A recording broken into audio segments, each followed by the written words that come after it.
L'arbitre est un Norvégien, Monsieur Pedersen.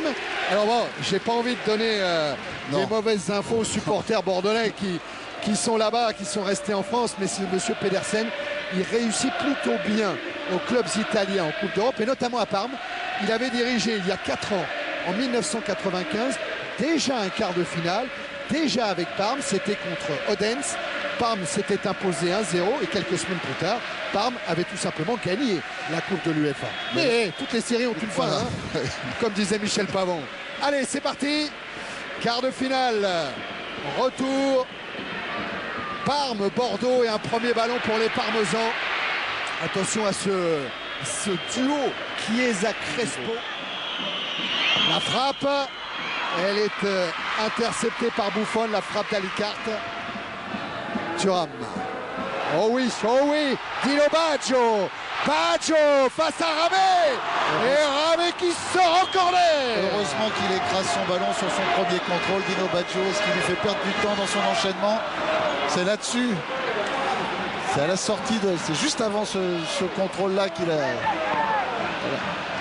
Heureusement, parce qu'autrement, il s'ouvrait beaucoup plus vite le but devant Loïc Ramé. Mais ça fait quand même corner pour Parme et pour Fouzer. Il a hésité à sortir Ramé. Benarbia avec Mikou. Entre Mikou et Sylvain Wiltord. Un petit dribble de dégagement. Quelle belle frappe, repoussée des points par Vérone et renvoyée par Sensini. Remise en jeu Vanoli. Tête de Vérone, Vanoli à nouveau. Et il va pouvoir centrer et trouver Chiesa. Il est dangereux là, Chiesa. Frappe qui n'est pas cadrée. C'est un diable, c'est Enrico Chiesa.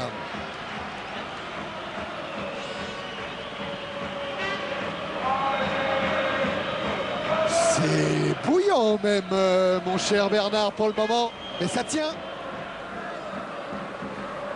Bogossian, touché. Souvenez-vous, il était au micro de Canal. Tiens, on revoit le choc. Voilà. C'est avec l'avant-bras hein, qui lui donne un coup sur la pomme d'Adam, sur la gorge. C'est douloureux. Ouais, je vous disais, souvenez-vous, Bogossian qui était au micro de Canal lors du match aller, il avait une envie, mais alors folle, de jouer le match retour. Hein. Lui aussi, il n'avait pas été très content de la façon dont Malesani et les autres avaient préparé cette rencontre. Lui aussi, il connaissait la qualité des Bordelais, puisqu'il avait suivi notamment un Bordeaux-Marseille à la télé, donc il s'était fait une idée assez précise sur la valeur de cette formation et il ne comprenait pas très bien les choix opérés par Malesani lors du match aller. C'est tout le problème de gestion de ces énormes effectifs italiens. Hein. Oui, et en plus c'est vrai qu'ils sont sur 3 tableaux, Claude. Hein. Oui. Deuxième en championnat, finaliste de la Coupe d'Italie, quart de finaliste de l'UEFA. Ça fait un gros programme. Thuram, ballon donné dans l'intervalle à Fouzer. Thuram à nouveau, c'est magnifique. En jeu de Chiesa. Et le but de Vérone ne sera pas comptabilisé, bien évidemment.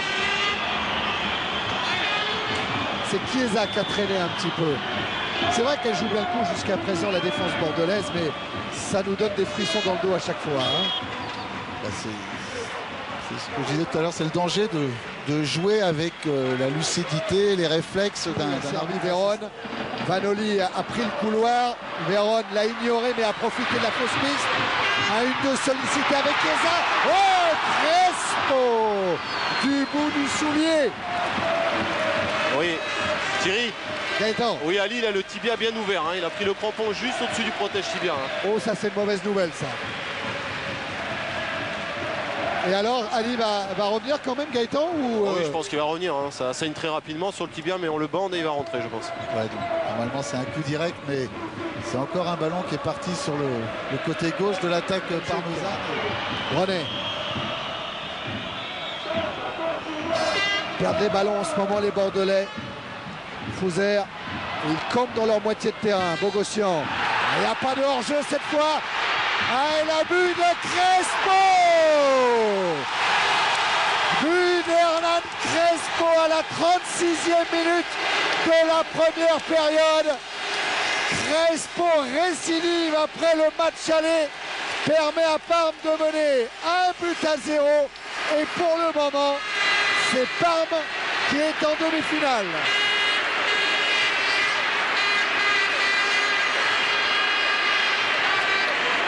Ah, c'est le coup dur, Claude. Hein. Vanoli encore. Eh oui. On s'en veut d'en avoir parlé, de dire que ça viendrait de ce côté-là par Vanoli, parce que c'est lui qui portait le danger. Il fallait absolument mettre une cale de...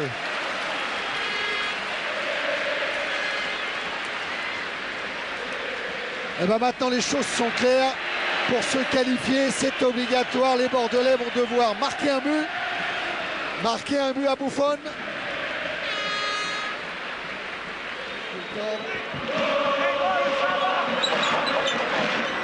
Le mur est placé juste à l'entrée de la surface de réparation, un tout petit peu devant la ligne des 16,50 m. Comment dire, on peut en déduire que le coup franc est à 25 mètres. Alicard, pied gauche. Hein.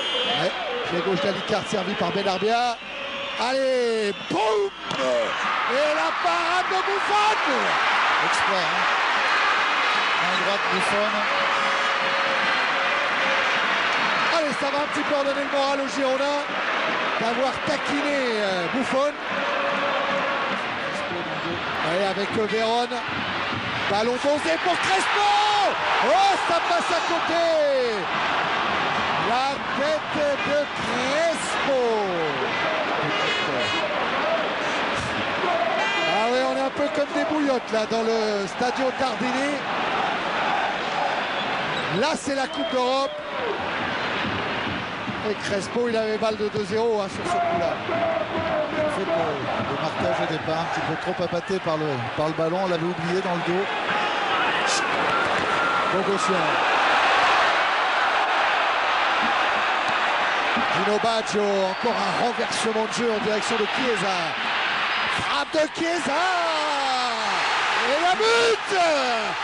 Je l'avais vu à côté dans un premier temps. Elle est bien dedans. Quelle frappe d'Enrico Chiesa. Et Parme qui met 2-0 à 3 minutes seulement de la fin de la première période. Bon, bah maintenant c'est simple. Il faut absolument que les Bordelais se ressaisissent. La mi-temps va arriver. On voit cette frappe d'Enrico Chiesa. Elle est parfaite, hein, le long du poteau. Ramé s'était avancé pour fermer un peu l'angle. Mais là, Chiesa d'une précision diabolique pour inscrire son 3e but européen cette saison. Il avait marqué à Cracovie, il avait marqué contre les Rangers. Et il a inscrit ici un but à Ulrich Ramé. Ben, les données du problème sont simples. Hein. Bordeaux met un but, on va droit vers la prolongation. Bordeaux met 2 buts, Bordeaux est qualifié. Benarbia. Faute d'Ali Benarbia qui s'énerve un petit peu. Ça surtout, Eli Bope n'en veut pas. Et voilà, bien sûr, faut pas que les Bordelais tombent dans ce jeu-là. Faut qu'Ali Benarbia conserve toute sa maîtrise. Les Girondins ont trop besoin de sa lucidité, de ses passes décisives.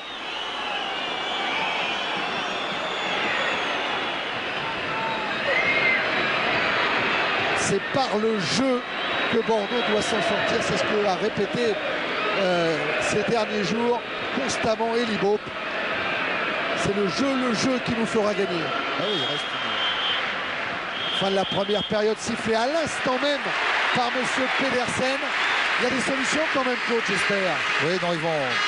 Je pense qu'Eli va tout recadrer la mi-temps. Et maintenant, la pression, elle est paradoxalement un peu sur les Parmesans qui sont qualifiés. Ils savent qu'un but finirait complètement les données de ces deux rencontres.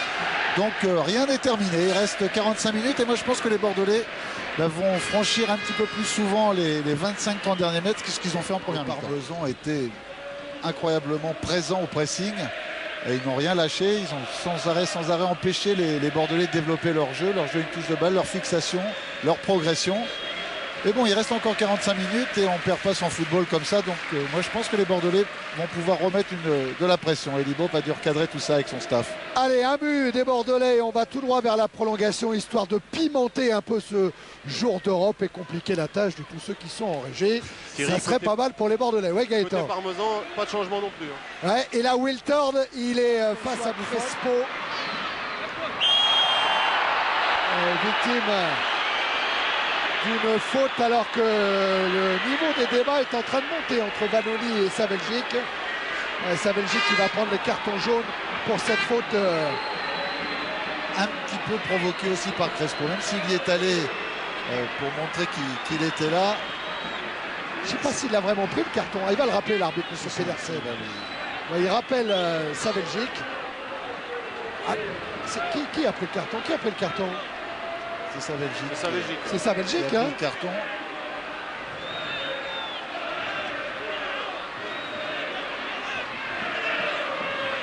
C'est surtout le geste derrière qui a un peu irrité tout le monde. Ouais, Véron et but de Sensini qui de la tête a dévié le coup franc de Véron et qui permet à Parme de mener 3-0 le coup dur. Et cette trajectoire coupée par Sensini, on vous le disait qu'il était toujours opportuniste sur les coups de pied arrêtés. La preuve est là. Eh ben 3-0. Et c'est le vieux Sensini avec ses 33 ans qui vient inscrire son premier but de la saison. Ce but qui va faire mal aux Bordelais, car une fois encore les données arithmétiques vont changer. Il ne s'agit plus de marquer un seul but, il s'agit d'en marquer deux. On sait qu'il n'y aura plus de prolongation, ça c'est certain. L'équipe de l'Aslo Bologna. On ne se plaindrait pas peut-être Benarbia pour sonner la révolte. En deux temps, sur le deuxième, Thuram est intervenu. Pour ramer son gardien préféré à cause de sa sobriété, c'est Joël Batz. Et d'autre côté, ça va lui faire plaisir. Qui disait que c'est Buffon, hein, qui disait qu'il est venu. Il en est venu, je suis en train de regarder l'arbitre là, parce qu'il est avec Torres Mestre. Mikou Thuram. Ouais. Thuram a gardé le ballon, Mikou est venu lui prendre. Voilà, on a l'explication au ralenti du tête-à-tête entre Mikou et Thuram. L'arbitre a sermonné les deux joueurs. Il va laisser jouer Wajizek Buffon. Il était devenu gardien de but grâce à Thomas Nkono. Alors Cannavaro, lui, ne jouera pas, si Parme devait se qualifier, ne jouera pas au moins la demi-finale aller de la Coupe d'Europe. Il avait déjà pris un carton au Parc Lescure il y a 2 semaines.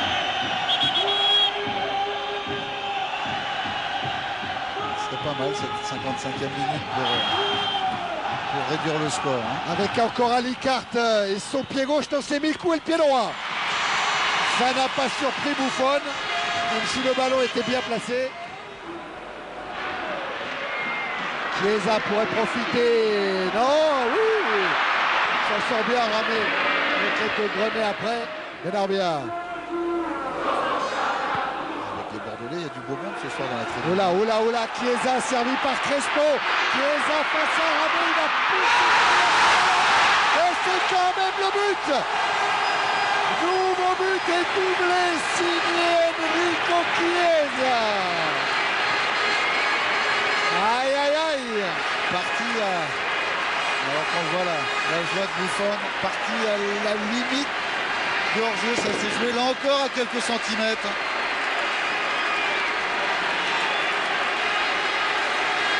On avait l'impression qu'il avait poussé trop loin ce ballon, mais du bout du pied droit, il trompe Ulrich Ramé. On vous parlait de Chiesa Crespo. Je me souviens qu'à la fin du match aller, avec Aimé Jacquet en rentrant sur Paris, Aimé Jacquet m'avait dit: tu as compris ce soir la différence entre titulaire et remplaçant. Et bien Chiesa et Crespo sont des titulaires. À distance, certes, attention à Mikou quand même, qui tente le lob, c'est pas mal fait ça, sur Buffon. Thuram, la transversale et encore l'appel de Vanoli de la tête pour Crespo, c'est magnifique.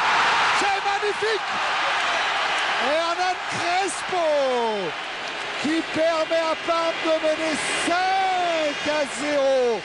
Que c'est dur pour Bordeaux. Thuram, Vanoli et Crespo, renversement de jeu de Lilian Thuram. On va voir Vanoli. Avec ce petit jonglage qui rappelle le but de Vérone face à Bari samedi dernier. Et ben voilà Crespo. On le disait tout, avec 4-0, on est relâché nerveusement, donc bien évidemment, on réussit tout techniquement. Aslan qui a tenté la reprise, la talonnade géniale de l'aller. Attention à Chiesa, tout va être dangereux maintenant. C'est là où Bordeaux doit faire preuve de grosse qualité morale. Oui, la qualification est envolée. Reste un match à boucler. Ouais, Gaëtan. Oui, c'est Moussampa qui va remplacer Diabaté côté bordelais.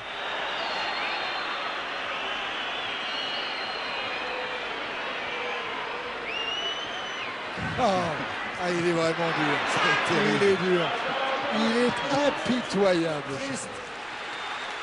Michel Pavon est venu parler à ses coéquipiers en leur disant bon, c'est pas parce qu'on est 5-0 qu'il faut s'arrêter de jouer. Il faut continuer jusqu'au bout. Allumer les tribunes derrière cette faute. On va le voir frapper loin et fort dans les tribunes. Et voilà l'entrée de Balbo et la sortie d'Enrico Chiesa. L'ovation du Stadio Tardini.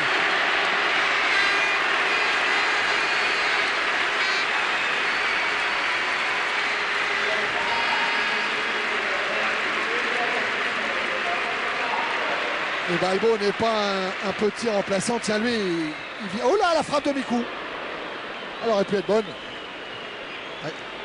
Balbo, puisqu'on parlait de Rome, lui vient de l'AS Roma. C'est sa première saison à Parme.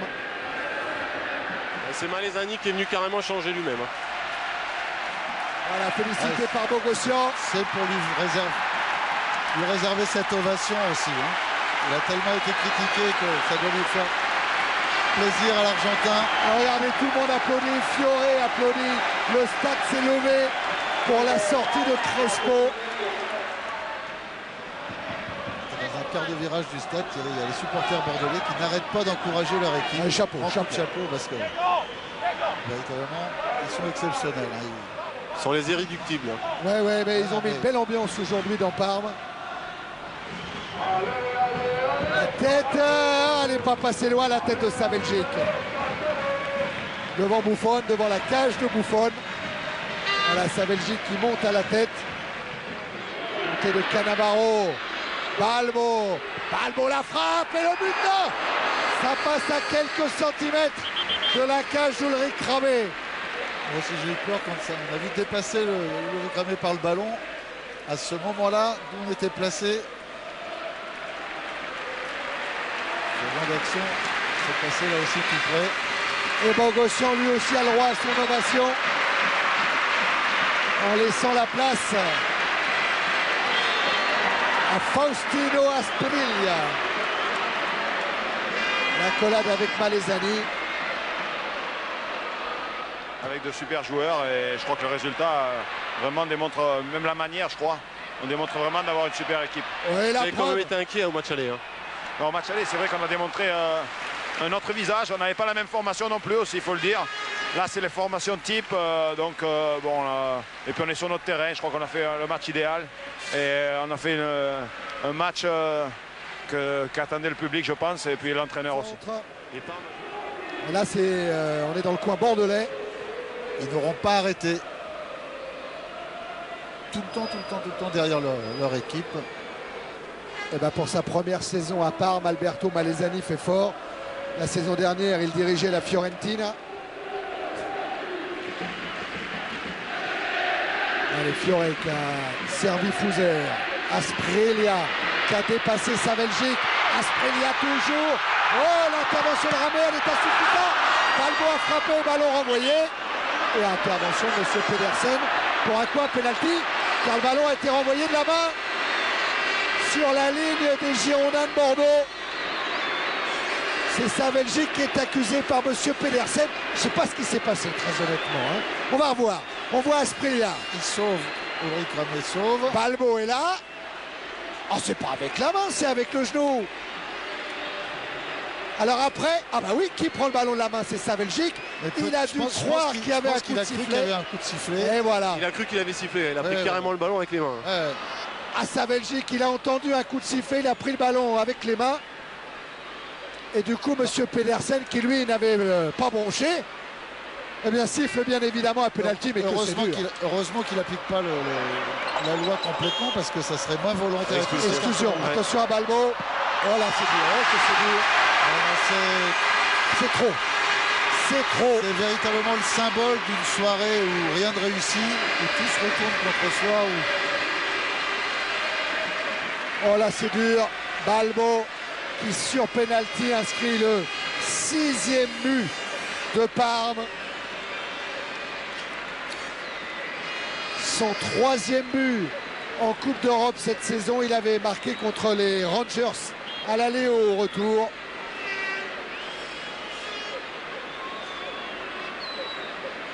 Face à une équipe qui compte quand même 2 champions du monde, ça on l'a assez répété, mais des joueurs d'expérience comme Sensini, des joueurs comme Chiesa, comme Crespo. Voilà, le calvaire est terminé. 6-0, Parme qualifié, premier qualifié pour les demi-finales. Et Michel Pavon demande à ses coéquipiers de venir saluer et remercier les supporters bordelais. Il a raison. Chapeau Pavon. Là, on se rappellera toujours les paroles de Michel Platini, par exemple. Même en cas de défaite, gardez la tête haute. Ouais, non, ça... Ne regardez pas vos chaussures. C'est quand même qu'un jeu, le foot. Hein. Et aujourd'hui, les Parmesans ont formidablement bien joué dans une équipe bordelaise qui n'a pas joué sur sa valeur parce qu'ils valent beaucoup mieux que ça.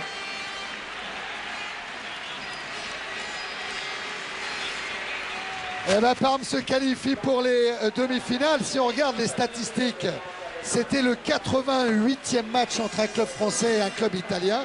Ça donne 25 victoires françaises, 19 résultats nuls et 44 défaites d'un club français. La dernière fois que Parme avait été battu en Coupe d'Europe par un club français, et Claude, c'était contre vous, contre le PSG. Pas contre moi parce que j'y étais pas, j'y suis pour rien, mais c'était contre le Paris Saint-Germain. Et la dernière fois qu'un autre club italien avait été éliminé par un club français, rendons cette justice à Bordeaux parce que l'exploit avait été immense. C'était le Milan AC, battu lors d'un fabuleux match retour au Parc Lescure, toujours au cours de cette même saison 95-96. Dans le registre de ce que Bordeaux avait fait et démontré au match aller. Alors que Malesani, Gaëtan, on laisse tranquille. Oui, c'est difficile de prendre un Bordeaux. Oh là là, on vous en voudra pas. Hein. On va essayer d'avoir Lilian. Malesani par là-bas. Ouais.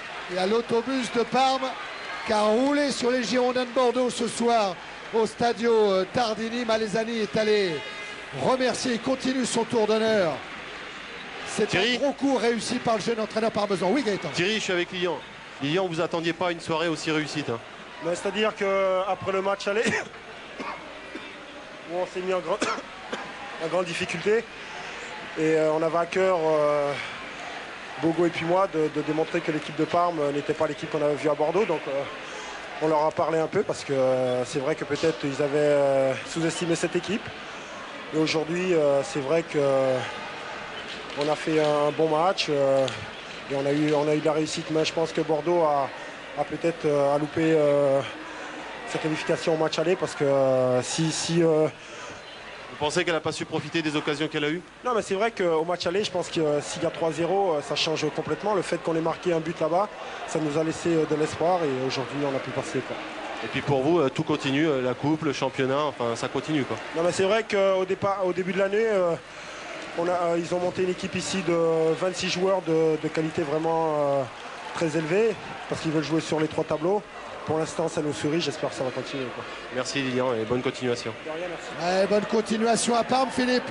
Voilà, on va se quitter là-dessus avec Claude. On est triste. Hein, on vient d'insister. Bon, c'est facile quand ça fait 6-0, mais le public parmesan, ils se sont tous levés pour applaudir les supporters bordelais qui étaient là. Oui, ça c'est du fair play à l'anglaise, ça. Hein, quand même, hein. C'est vrai qu'ici, quand tout va bien, c'est plus facile. Mais à Parme, c'est vrai qu'en général, ça se passe bien. Merci à tous les deux. Oui, on vous dira pas pourquoi. C'est encore une histoire de Michel Denisot qui est en régie à Paris. Philippe, Michel, on vous laisse, on est un peu triste, on attend des bonnes nouvelles de Lyon et de Vigo maintenant. Ok, pas de problème. Merci à vous pour ce match à Parme. On parlait des Parmesans en grande forme. Sachez que vous allez les retrouver dimanche soir dans l'équipe du dimanche. Il y a Udinese, Parme.